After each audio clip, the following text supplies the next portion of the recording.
What's up, YouTube? Trying to make some more videos. I'm kind of busy with a lot of different things, but the comics coming out are really bad, man. I don't want to give you just takedowns of comics all the time, or if I do, I want to try to do something a little more dealing with the themes that I try to get across, rather than just different kinds of political discourse. There's other guys that do that better than I can. I think my field of interest and what I try to get across is maybe a little more narrow or a little more esoteric. But nonetheless, there's comics I have that I've had for years that I'd rather show to people. Maybe they could seek them out and find something different. This is actually the English translations back in the 80s, one of the first of Japanese manga of Lone Wolf and Cub. If you know, Lone Wolf and Cub is a 70s manga, very popular. They made movies of it. Shogun Assassin was the American adaptation of some of the movies back in the early 80s. Notorious for its violence, and this is a very violent comic. This is actually, these issues are from First Comic. Look, $1.95 in 1987. And these were my late fiance's comics. She was a girl, a geek girl, a real geek girl back in the day. And she was an artist. And she really liked manga. And she liked all kinds of manga. And these are her copies I kept after she passed away. And here you have, this is the second issue. I don't have the first one here, but this is the son. This is the cub of Lone Wolf and Cub, Daigodo, the son of the lone wolf, Ito Agami. He's an executioner for the shogun. This is when Japan's civil war in the 1600s had been settled, and the shogun now unified Japan. And Ito Agami is this executioner who runs afoul of a corrupt shogun. And the shogun disgraces him and also tries to murder him. It fails, but instead his wife is murdered. And he is disgraced in public. So he is duty-bound as a samurai. A samurai is supposed to commit seppuku, harikari, kill himself, which he wants to do, except that they murdered his wife. So he wants revenge first. Did I say this was a very masculine comic? This might be one of the most masculine comics you'll find this side of Conan. As the famous story goes in the movie and in the comic, the one problem he has is that he has a toddler, a son who is a toddler, who's just like basically starting to stand up and walk. And there's the infamous scene where it presents his son and talks to him, even though his son doesn't understand language yet. And he puts a ball before him, and he puts a sword before him, or more like a knife, like what he's holding now. And he says, if you're going to join me on my road to vengeance, you have to choose. If he chooses the ball, he's going to kill his son, not out of sadism or something horrible, but to spare his son the harsh existence that he's going to have, which he would not be suited for if he's not inclined in that way. But Daigodo is his father's son, of his blood, and he goes, after going close to the ball, he goes for the blade, and the father knows that he's going to take his son with him on the road to vengeance, to avenge their mother. And by living on the road, making money as an assassin. This is a very interesting thing with samurai movies and comics, especially the ones I like, the ones that are a little more anti-authoritarian, but still quite traditional, if you can get your heads around that dichotomy. People need to make money, like Zatoichi, the blind swordsman. He makes his money gambling and being a masseuse in medieval Japan. And being mistreated badly by, medieval people, but also being treated kindly. And that's what you see in much Japanese work. Anyway, let me get into the comic. This is the second issue. And this is, if anything, Lone Wolf and Cub is basically about medieval life in Japan. In the 1600s, is still medieval life for Japan. And here you have the kid. His father was hurt in the last issue. And so he's looking for food, and he runs afoul of these minor aristocrats. And you see here the guest character is this slave girl. She's a servant. This is the cruel mistress. And she's basically what most people were throughout history: serfs, slaves. And she sees this little boy. They're beating this little boy up, but he's something about him that's tougher than usual. And meanwhile, the father has a fever, and he's dreaming about being in hell. And even in hell, what's he going to do? He's going to fight. All right. This art is excellent, you know. This is really realistic art. And you see here this tender scene where she sees this little boy and she gives him some food, and he takes it, you know. And you have like the Disney-like eyes. You have the beautiful cinematic art of the seasons, of the snow.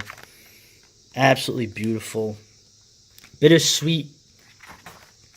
Melancholy, but not surrendering to despair. And here, her reward for helping him is to be beaten by the mistress of the house. Slave mistresses were incredibly cruel. You don't hear any feminists talking about that. And basically it ends up with, they realize that his father must be nearby, and they'll if they find him and kill him, they'll have favor. They'll gain favor. And the problem is, even when this guy is sick, he's a bad dude. This is Lone Wolf Itogami. Okay. Yeah, these people are no match for him. And of course, against the beauty of the snow, you have the bloodshed. Okay. And he leaves with the baby cart. That's the baby cart. Sometimes this series is called the Baby Cart series because he has a baby cart for his son, which is a baby cart filled with all kinds of secret weapons and stuff like that. All right, so we'll go to another issue, and I want to focus on something real quick here in the intro. This is Frank Miller in 1987 in Los Angeles. To Live and Die in L.A. was around that time. That's a great movie in case you ever want to see a very interesting movie. Lone Wolf was not created in America. It wasn't fed through the meat grinder of pressure groups and rating systems that we used to circumvent the First Amendment and its purpose of protecting freedom of expression. Okay, this used to be considered a liberal opinion back in the 80s, but read on. This segment in particular has at its focal point the premeditated murder of a priest. Since the priest is Buddhist, not Christian, it is not likely to draw fire from our right-wing evangelists. But pro-censorship liberals are sure to find it morally and politically incorrect. Just as they are certainly not going to read it deeply enough or carefully enough to understand its profoundly Buddhist philosophical underpinnings. So even back then, my man Frank Miller is pointing out that it's not only the right-wing Christians who, if anything, faded not long after this and became a joke. He recognized that pro-censorship liberals were there and waiting. There was one named Al Gore. You remember him? He was a pro-censorship liberal back then. And it's just interesting to see that. My views on censorship are a little different, as you can imagine. Some of the garbage that was pro-freedom of speech back then actually helped set up the world we have today. But this is not the time or the place to get into that. I don't have a ton of time here.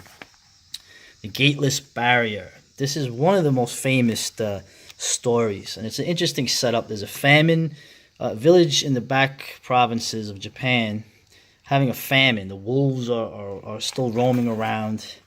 I mean, he's meditating, and look at this artwork, man. This is like, the draftsmanship, everything. And even these wolves know not to mess with this man. They let him go. Okay, the wolf may be an animal, but the animal knows a killer when he sees it. And this is an interesting scene here with, some more Buddhist imagery, dark Buddhist imagery. People think Buddhism is being nice and a kind of hippie thing. You have no clue about Buddhism. It might be one of the bleakest views there is, next to some other views. And basically here, the story ends up where the corrupt rulers of this area, they have this holy man who the peasants, the majority of the population, revere. And he sort of keeps the peasants kind of in line with hope. So what do these guys do? They hire Ito to assassinate him and kill him.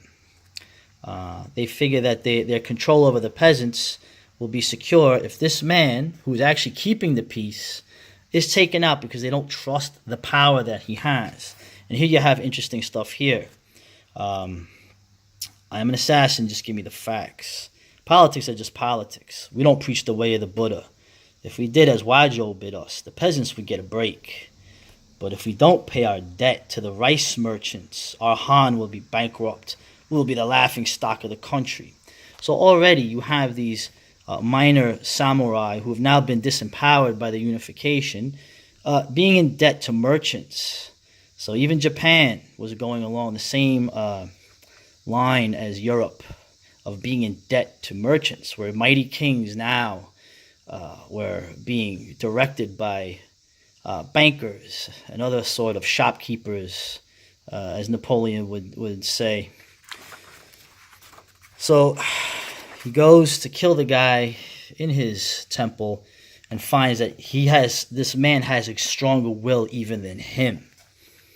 And this man, who's at the end of his life and he realizes it, his purpose now is to give this troubled man's soul a path. And he explains to him the gateless barrier. He basically gives his blessing to Ito to take his life. And a man like this who's killed many people is struck by the strength of this man. And in broad daylight, he fulfills this man's wishes. In front of the peasants who want to kill him, but also realize that this man there's something about him, they can't get to him. He's too dangerous. And then these scumbags decide that they're going to gain favor with the peasants by killing him, which was the plan all along. Which is probably as stupid a thing as you can do, as you're about to see. And look, there's the baby cart. There's all weapons in there. It's not just like a cute little thing. And Daigoro knows how to use the weapons. He knows how to shoot like the darts and cause blades to come out, which is kind of cool, and which is kind of crazy if you're a Westerner that you have a kid in the middle of all this slaughter. But this is Japanese, and he takes care of this. Yeah. So anyway, I'm running out of time. There's so much to get into. I just thought this issue was cool. This is a later issue where he goes to kill this gunsmith. Remember, they always make it sound like, oh, the evil white man only took over the world because he had guns. By the mid-1600s, everybody had guns. Indians in the Ohio Valley had guns. They were probably better shots than most Europeans. And the Japanese had tons of firearms. It's one of the things they kept. And so this man here complains about how now the gun craftsmen make things in peacetime, and the decadence of how they make things to be ornamental and just for show, rather than the killing machine gun that he wants to make, which is an early repeating rifle. Anyway, there's one line here. He was hired to assassinate this man, who he sees once again. Many times Ito finds that the person he's there to assassinate to make some money just for a couple of days of food turns out to be someone that he has more in common with than anyone around him, including his fellow samurai. So the tragedy of this is great. And I just like this thing here where this guy lays it out. The world is at peace. The strife is ended. The people chase after beauty and pleasure, arrogant in their pride. Yet the barbarian countries watch us with their fangs bared, and the fires of war smolder on the western reaches. It goes to its conclusion. As you can tell, that gun that he showed is going to get used later. Look at this art. Anyway, so this is Lone Wolf and Cub, masculine, traditional, Check it out. Get it. Later.